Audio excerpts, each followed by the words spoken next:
In the world of Westeros, a sword is never just a piece of sharpened metal. It is an extension of a house's identity, a record of its history, and all too often, a grim instrument of its fate. To carry a legendary blade was to wear your family's legacy on your hip.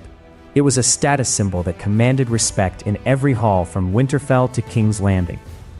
These weapons weren't just tools of war. They were political currency, heirlooms passed down through generations, and markers of honor or the lack thereof.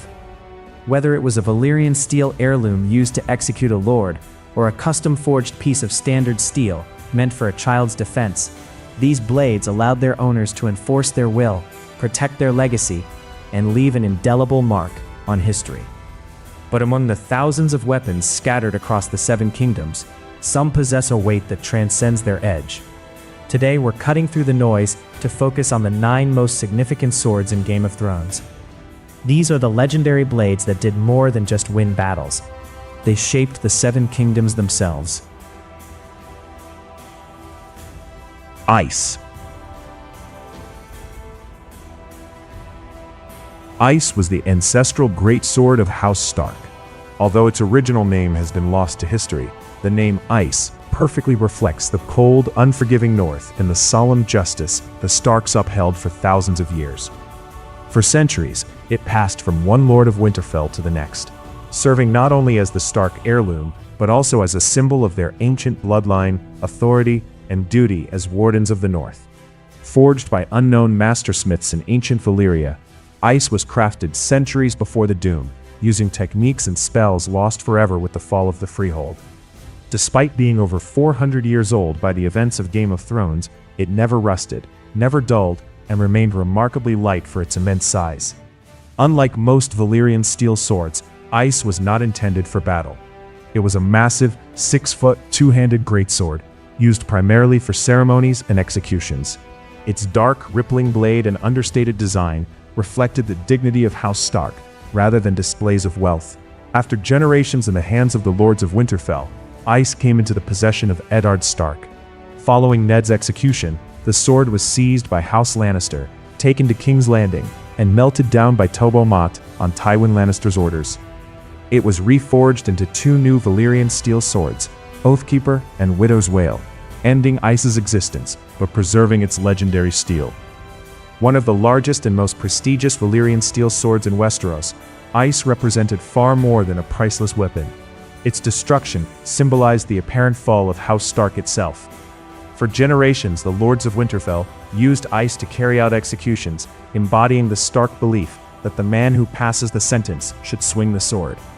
Ned used it to execute the Night's Watch deserter in the opening episode, before Sir Ilan Payne later used the same blade to execute Ned on King Joffrey's orders. In the end, Ice was transformed into Oathkeeper and Widow's Wail, ensuring that although the sword was destroyed, its legacy endured. Oathkeeper.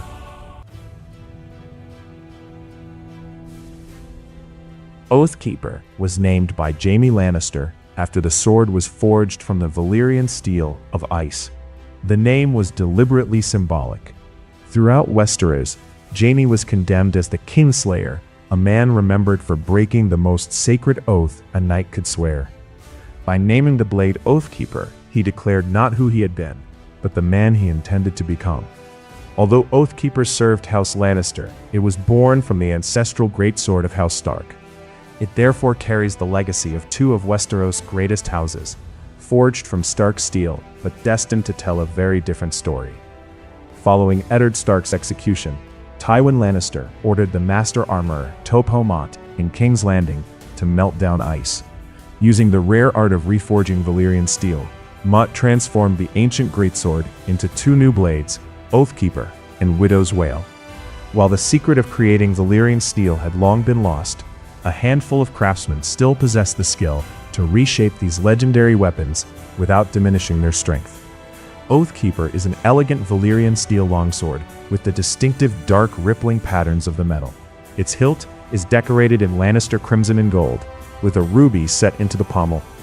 Though forged from the massive Ice, it is lighter, perfectly balanced, and designed for practical combat. The sword was first owned by Jaime Lannister, who soon entrusted it to Brienne of Tarth. It remained in her possession for the rest of the series, becoming one of the last surviving pieces of the original Ice. More than any other sword in Game of Thrones, Oathkeeper represents redemption. Tywin intended it to symbolize the triumph of House Lannister over House Stark, but Jaime transformed its meaning with a single name. In an even greater act of symbolism, he gave the blade to Brienne, not because he could no longer wield it effectively with one hand, but because he believed she embodied everything a true knight should be. By entrusting her with Oathkeeper, he acknowledged the honor he saw in her and the honor he hoped to recover in himself. Brienne carried Oathkeeper throughout her quest to protect the Stark daughters, fought with it against Sandor Clegane, and later wielded it during the Battle of Winterfell against the White Walkers. Forged from the destruction of House Stark, Oathkeeper ultimately became one of the greatest instruments of Stark loyalty, proving that a sword reflects not the house that owns it, but the character of the person who wields it. Widow's Wail. Widow's Wail was named by King Joffrey Baratheon shortly after it was presented to him. The name reflects Joffrey's twisted sense of humor, celebrating the grief left behind by war. Rather than honoring the blade's ancient origins, he chose a name that glorified suffering, revealing far more about its owner than the sword itself. Although claimed by House Lannister, Widow's Wail began life as part of Ice, the ancestral greatsword of House Stark. After Eddard Stark's execution, Tywin Lannister ordered Ice reforged into two separate Valyrian steel swords. One became Oathkeeper, the other Widow's Wail, ensuring that while Ice was destroyed, its legacy endured in two very different forms. Widow's Wail was reforged by the master armorer Tobo Mott in King's Landing from ancient Valyrian steel. Like all Valyrian blades, it is extraordinarily strong, exceptionally light, and marked by the metal's distinctive dark, rippling patterns. Its richly decorated hilt of crimson and gold, crowned with red gemstones, reflects the wealth and pride of House Lannister. Unlike the austere design of Ice, Widow's Wail was crafted to be both a weapon and a display of royal prestige. The sword was first owned by King Joffrey Baratheon, who received it as a wedding gift on the day he married Margaery Tyrell. Following Joffrey's death, it passed to his younger brother Tommen, before eventually coming into the possession of Jaime Lannister. Few swords better illustrate that a weapon has no character of its own. Forged from the very same blade as Oathkeeper, Widow's Wail initially became a symbol of vanity, cruelty, and unchecked power under Joffrey. Its name embodied the fear he inspired and the misery he inflicted. Yet when the sword later passed to Jaime, its meaning began to change.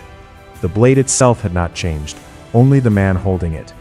Although Joffrey never accomplished anything of note with Widow's Wail, Jaime carried it during the final campaigns of the War of the Five Kings, and later into the Battle of Winterfell against the Army of the Dead. Together, Widow's Wail and Oathkeeper complete the story of Ice, demonstrating that even when a legendary sword is broken apart, its legacy continues through the lives of those who inherit its steel. Longclaw. Longclaw was the ancestral Valyrian steel sword of House Mormont for nearly 5 centuries. Its name reflects the Mormont sigil, the black bear, evoking the strength and ferocity of a bear's extended claw. Although no one knows who first gave the sword its name, it became one of the oldest and most treasured heirlooms in the North. Unlike Ice, whose origins are lost to time, Longclaw remained in the possession of House Mormont until the events of Game of Thrones. Its last lord, Jeor Mormont, carried the sword as Lord of Bear Island before taking it with him to the Night's Watch, where he served as Lord Commander. Longclaw was forged centuries before the Doom by unknown master smiths in ancient Valyria. Like all true Valyrian steel, it was crafted using techniques that vanished with the fall of the Freehold. The blade is exceptionally light, incredibly sharp, and bears the distinctive rippling patterns that mark genuine Valyrian steel. Originally, Longclaw's pommel was carved in the likeness of a bear, honoring House Mormont.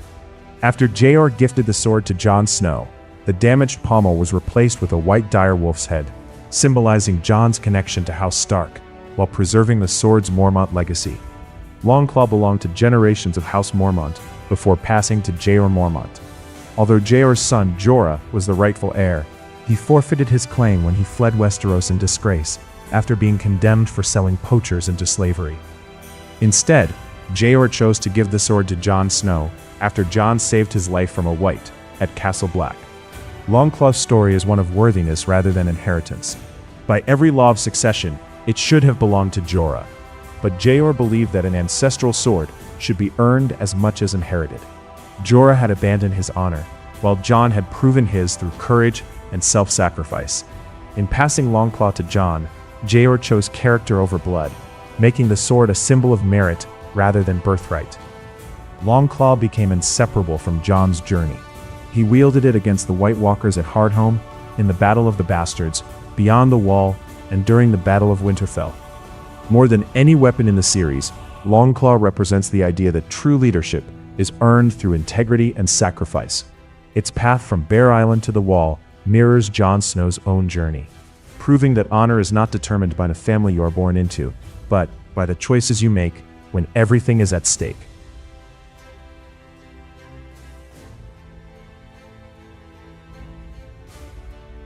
Needle. Needle was named by Jon Snow before he left Winterfell for the Wall. The name was a playful joke aimed at his younger sister Arya, who hated embroidery and had little interest in becoming the refined lady society expected her to be.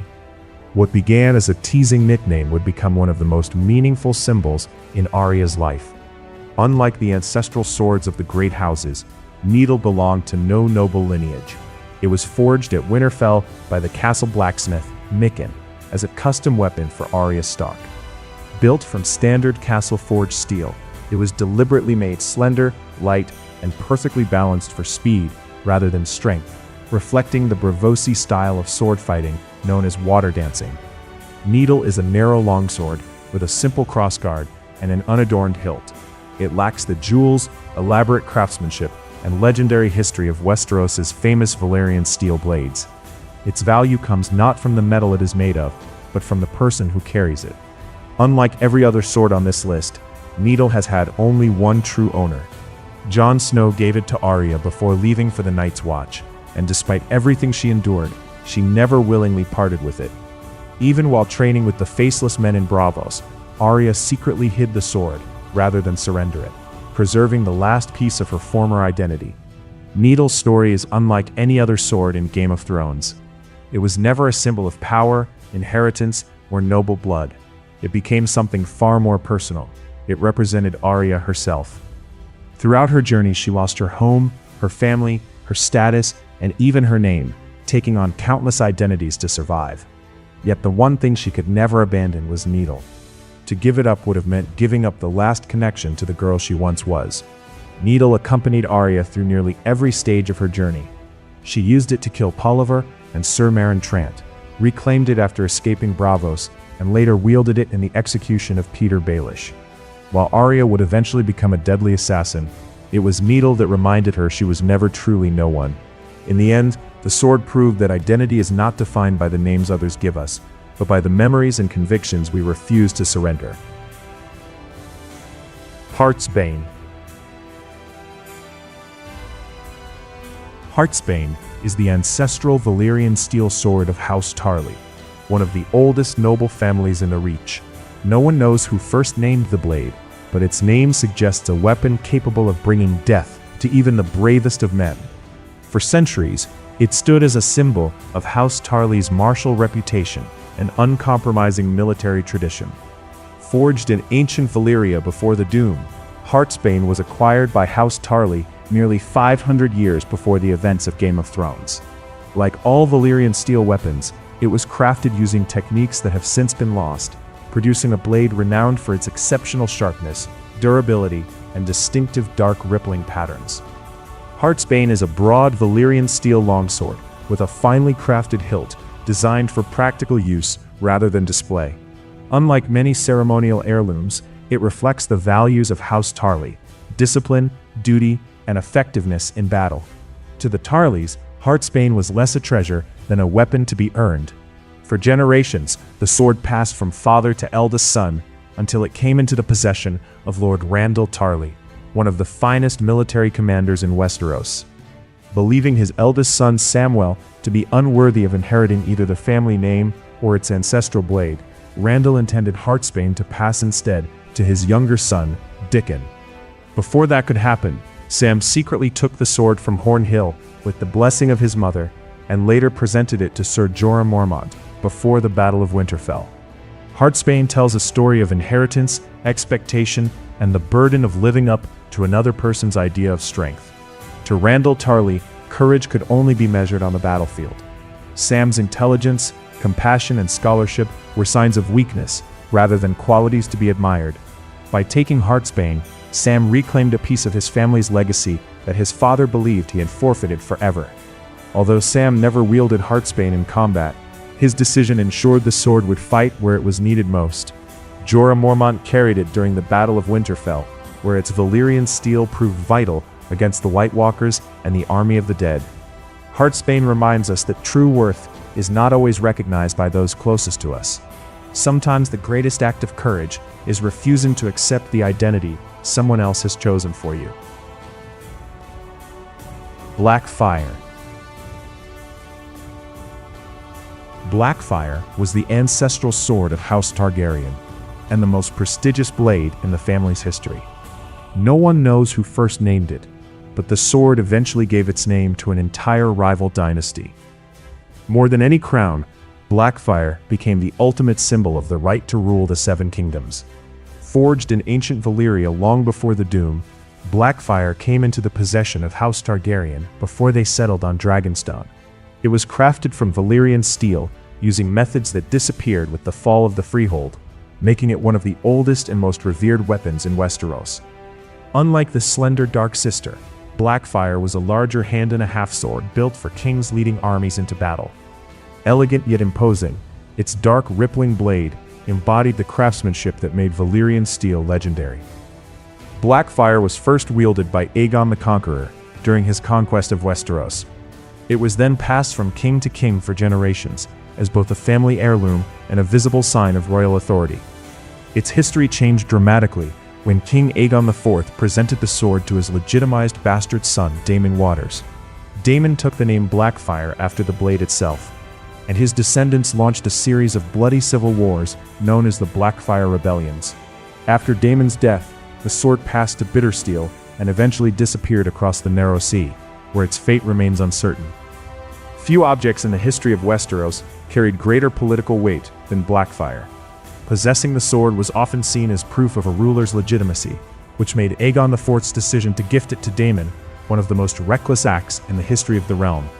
With a single gesture, he transformed an ancient family heirloom into the banner of rebellion, plunging the kingdom into generations of conflict. Although Blackfyre never appears during the events of Game of Thrones, its legacy shapes the world in profound ways. The Blackfyre rebellions weakened the Targaryen dynasty, deepened divisions within the realm, and influenced the politics that would eventually lead to Robert's Rebellion. More than any other sword in Westerosi history, Blackfyre demonstrates that symbols can be as powerful as armies. It was never merely a weapon, it was a claim to a throne, and thousands of men were willing to die for the right to carry it. Dark Sister. Dark Sister was one of the two most famous Valyrian steel swords of House Targaryen. No one knows who first named it, but its title likely reflects its role as the companion blade to Blackfyre. While Blackfyre was the sword of kings, Dark Sister was traditionally carried by warriors who relied on speed, precision, and skill, rather than brute strength. Forged in ancient Valyria centuries before the Doom, Dark Sister came into the possession of House Targaryen long before Aegon's conquest. Like all Valyrian steel weapons, it was crafted using techniques lost forever with the destruction of the Freehold, giving it exceptional sharpness, strength, and the distinctive dark rippling patterns of the metal. Unlike the larger Blackfyre, Dark Sister is a slender longsword designed for quick, agile combat. Its lighter construction made it particularly well-suited to mounted warriors and skilled duelists, allowing speed and precision to overcome sheer force. Over the centuries, Dark Sister passed between some of House Targaryen's greatest warriors. It was wielded by Queen Visenya Targaryen during Aegon's conquest, later by Prince Daemon Targaryen during the Dance of the Dragons. then by the legendary Sir Aemon the Dragon Knight, before finally passing to Brynden Rivers, better known as Bloodraven. After Bloodraven disappeared beyond the wall, the sword vanished with him, and its ultimate fate remains unknown. Although Dark Sister never appears in Game of Thrones, its legacy is woven throughout the history that shaped the series. Every one of its owners left an indelible mark on Westeros, from forging the Targaryen dynasty to fighting the civil wars that eventually weakened it.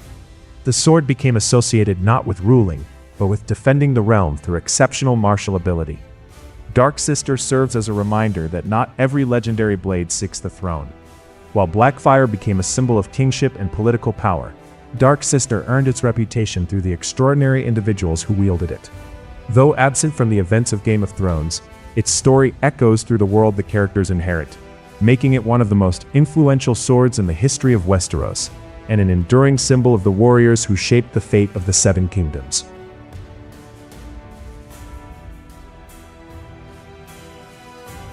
Dawn.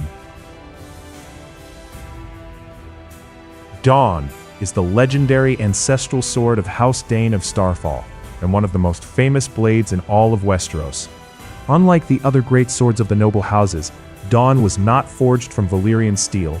According to House Dane tradition, it was crafted from the heart of a fallen star, giving the sword its fitting name and making it one of the most unique weapons in the known world. Forged by the ancestors of House Dane from a pale meteorite that fell from the heavens, Dawn predates the Targaryens' arrival in Westeros. Its milk-white blade is said to be as sharp and as strong as Valyrian steel, despite being made from an entirely different material. The knowledge of how it was forged has never been revealed, making its creation one of the great mysteries of Westerosi history. Dawn is a magnificent greatsword with a pale blade that gleams like fresh light. Unlike most ancestral weapons, it is not automatically passed from father to son. Instead, it is bestowed only upon a knight judged worthy of carrying it. Those chosen earn the ancient title Sword of the Morning, one of the highest honors in the Seven Kingdoms. Among its many bearers, none is more celebrated than Sir Arthur Dayne, widely regarded as one of the greatest swordsmen in the history of Westeros. Following his death at the Tower of Joy during Robert's Rebellion, Eddard Stark returned Dawn to House Dane, honoring Arthur despite having fought against him. By the time of Game of Thrones, no living knight has yet been deemed worthy to bear the sword again. Dawn's story is defined not by bloodline, but by merit. While most legendary blades are inherited as family possessions, Dawn must be earned through extraordinary character and skill. In that sense, it is perhaps the most exclusive sword in Westeros, its value resting not in who owns it, but in who proves worthy to wield it.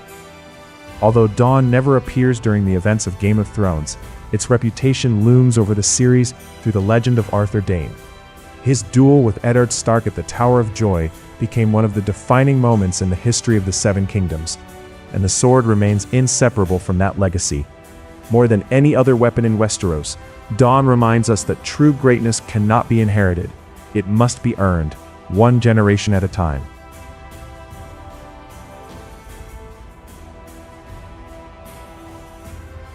Lightbringer. Unlike every other sword on this list, Lightbringer was not an ancient heirloom, a legendary Valyrian steel blade, or a weapon passed down through generations.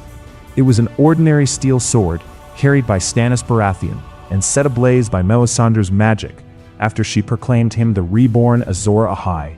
Named after the legendary Sword of Prophecy, it was presented as proof that Stannis was the chosen savior, destined to defeat the coming darkness. Yet despite its dramatic appearance, this Lightbringer possessed none of the extraordinary qualities of the mythical blade. It burned with fire, but produced little heat, serving more as a symbol than a true legendary weapon. That contrast is precisely what makes Lightbringer so fascinating. Every other famous sword in Game of Thrones earned its reputation through centuries of history and the deeds of those who wielded it. Lightbringer was the opposite. Its legend came first, and Stannis spent the rest of his life trying to live up to it. Convinced that destiny was on his side, he placed increasing trust in prophecy, allowing his faith in a promised future to outweigh his own judgment. That journey ultimately led him to sacrifice his daughter, Shireen, in pursuit of a victory that never came. Lightbringer serves as the perfect counterpoint to the legendary blades of Westeros. It reminds us that not every famous sword has a true legacy, and not every claim to greatness is genuine. While swords like Ice, Longclaw, and Oathkeeper became legendary because of the character and choices of their owners, Lightbringer was legendary only because people believed it was. In the end, it stands as a warning that symbols, prophecies, and titles have no power on their own. Like every sword in Game of Thrones, their true meaning is revealed only by the character of the person holding them. In the end, every one of these legendary swords tells the same story. They outlived the kings who carried them, the wars they fought, and in many cases, even the houses they were sworn to serve. They passed silently from one generation to the next, bearing witness to the rise and fall of kingdoms, never changing, while the people who wielded them did. A sword may be given a name, forged from the rarest steel, or honored as a priceless heirloom, but it is never the blade that creates the legend. It is the courage, ambition, honor, cruelty, or sacrifice of the person holding it that gives the sword its true meaning. In Game of Thrones, these weapons are far more than instruments of war. They are living pieces of history, carrying the legacy of those who came before, and reminding us that while men are remembered for the choices they make, the stories of those choices can endure long after their hands have released the hilt. Thanks for watching.